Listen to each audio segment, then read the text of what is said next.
half an apple is still an apple, but half a truth, that's just a well-dressed lie. Good morning, everyone. My name is Bao An. I'm 16 and I'm currently an 11th grader. Have you ever experienced these feelings?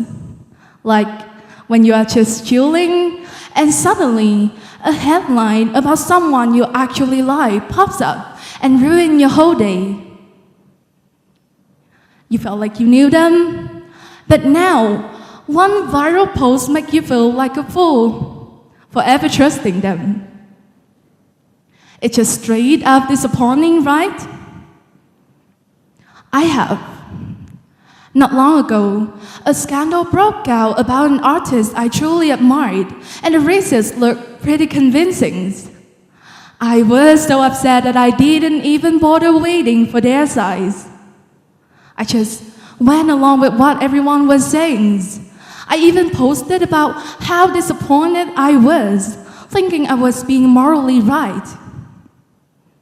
Looking back, I kind of feel stupid, like we just got played. I was acting in a way that I am now ashamed of, only to find that the whole thing was a lie. I think a lot of the times, while we were all busy feeling betrayed and outraged, while we were all busy judging, posting, and saying whatever we wanted, that person still left alone with the damage. They has to stay and deal with all of it. So I think a lot of the times, we just go along with whatever the loudest online, because it feels easier, like we are on the right side.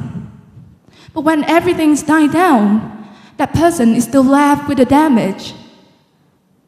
So it really makes me wonder, are we actually looking for the truth?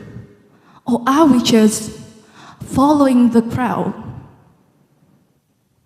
After that whole thing, one question just kept coming back to me. Why did I believe it so easily? Honestly, it's because the story just made sense. Do you know that feelings? Like when you are holding a puzzle piece and it clicks perfectly into place. Sometimes we don't believe things because they are actually true. We believe them because they match what we already expect. But the more interesting isn't the controversy itself, it's the reaction. Just look at this comment. I will name names but know who you are thinking about. But can you realize it? Within a minute, people had come to conclusion based on just a few pieces of evidence that were completely unsubstantiated. Maybe because it's lined up with how they feel, what they're afraid of, or even the stuff they have been holding in. Like, when you see a post with thousands of shares or millions of views, you may assume it's credible. Like, it must be true, right? I even catch myself thinking, how could that many people be wrong? There has to be something to it.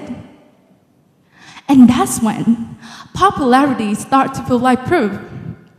We start mixing up rich with reality. But if you think about it, crowds have been wrong so many times before. The problem is, standing alone just feels uncomfortable.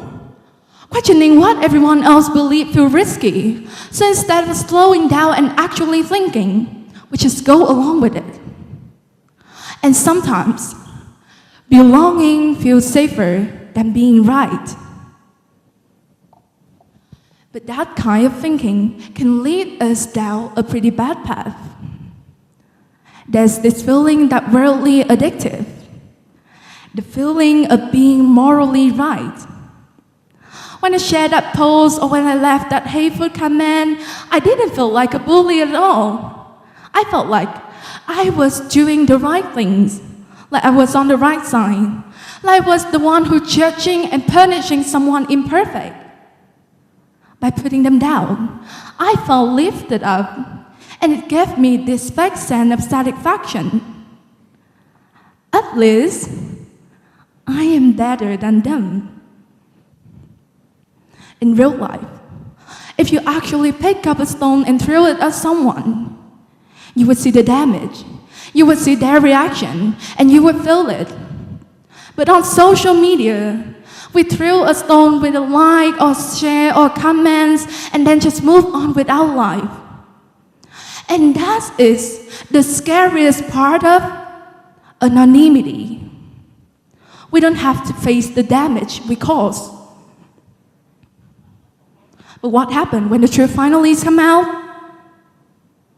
It's like the crowd reaction is often kind of hollow.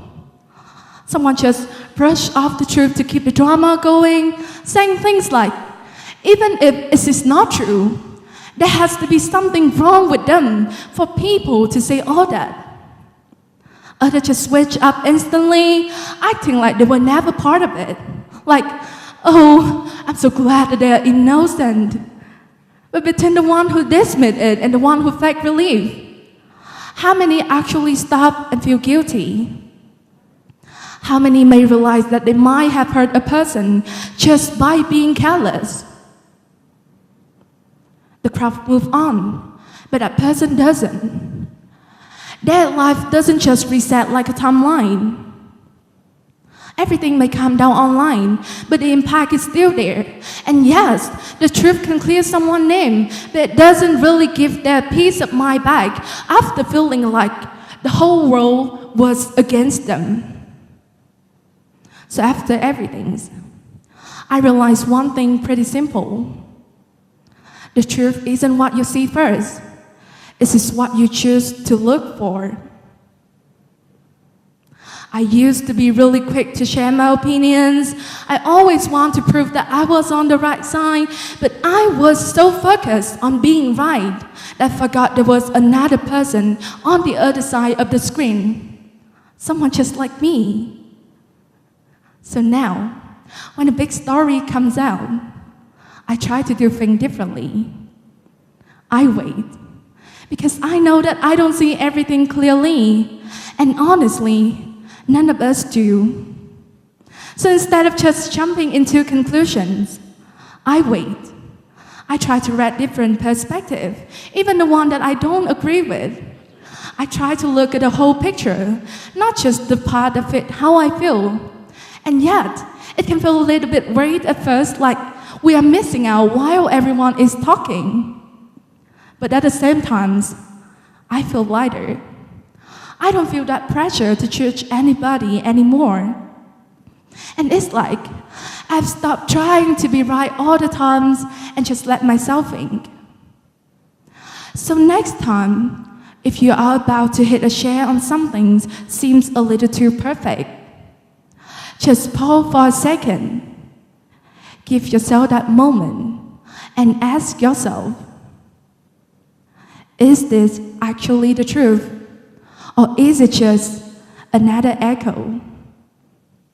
Thank you for listening, and this is the end of my speech.